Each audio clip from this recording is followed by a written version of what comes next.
Debut, Color and Video Effects. Go to the Effects tab and click the Color button.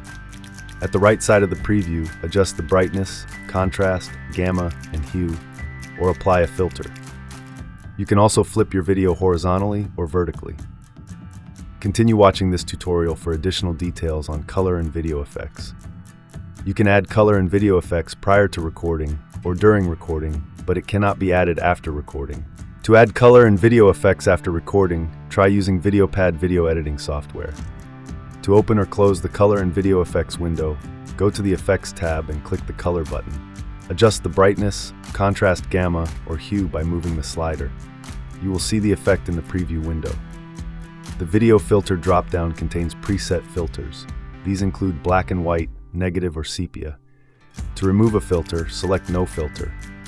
Alternatively, you can quickly apply a filter with the Filter dropdown in the toolbar.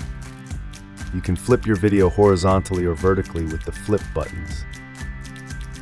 Rotate your video with the Rotate dropdown, or add a mirror effect with the Mirror Effect dropdown. Clicking the Reset Defaults button will reset all the color and video effects settings to their original values.